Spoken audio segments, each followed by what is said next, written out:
जय श्री कृष्णा। राधे राधे भक्तों, कान्हा की भक्ति चैनल में आप सबका स्वागत है। भक्तों, आज मैं जो आप सबको कहानी सुनाने जा रही हूँ वह कहानी मथुरा की है। मथुरा के एक गांव में दो बहनें रहती थीं। एक का नाम चंपा, दूसरी का नाम चंचला था। दोनों मक्खन बेचने जाती थी। मक्खन बेचने के बाद दोनों बहनें यमुना के किनारे बैठकर जो बासी खाना लेकर जाती थी वहीं बैठकर दोनों बहनें खाती और घर चली जाती थी। यह उनका नित्य का नियम था। एक दिन दोनों बहनें यमुना के किनारे बैठी थी।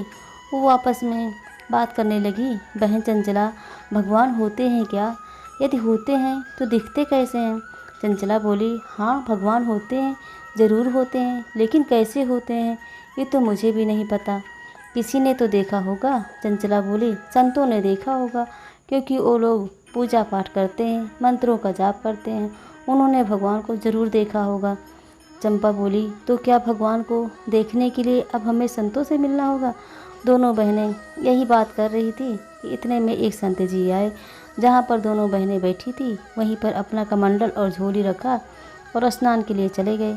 अब संत जी की झोली देखकर दोनों बहनों से रहा नहीं गया, तो संत जी की झोली खोलकर देखने लगी कि इसमें भगवान जी ज़रूर होंगे।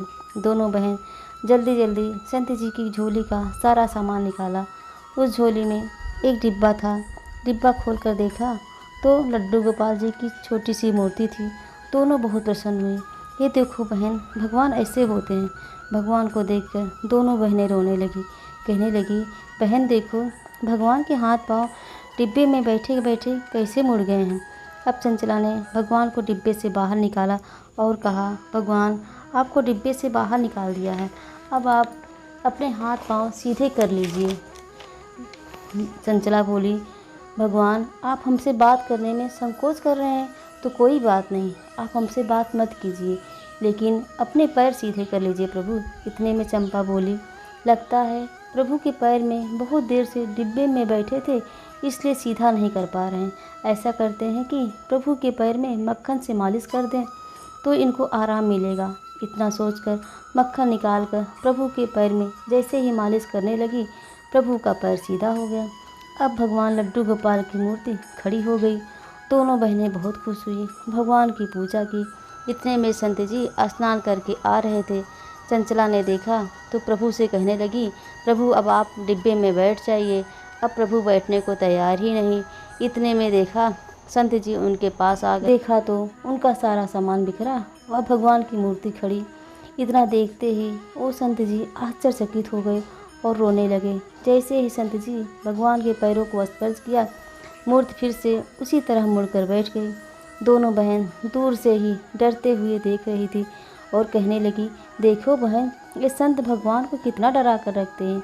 इनके देखते ही भगवान फिर उसी तरह मुड़कर बैठ गए। ज़रूर भगवान को अकेले में डांटते होंगे, तभी तो भगवान इतना डरते हैं इनसे। अब तो संत जी भगवान के इस रूप को देखकर रोए ही जा रहे हैं। भगवान को झोली में डालकर रोते हुए चले गए। सोचने लगे, भगवान, आप इतने सरलता से मिलते हो। यही सोचते हुए रोते हुए अपने घर चले गए। इसलिए तो मैं कहती हूँ, मेरे कान्हा जी तो सिर्फ भाव के भूखे हैं। एक बार उन्हें सच्चे भाव के साथ बुला कर तो देखो, वो आपकी सभी इच्छाओं को ज़रूर पूर्ण करेंगे। जय श्री कृष्णा। राधे राधे भक्तों।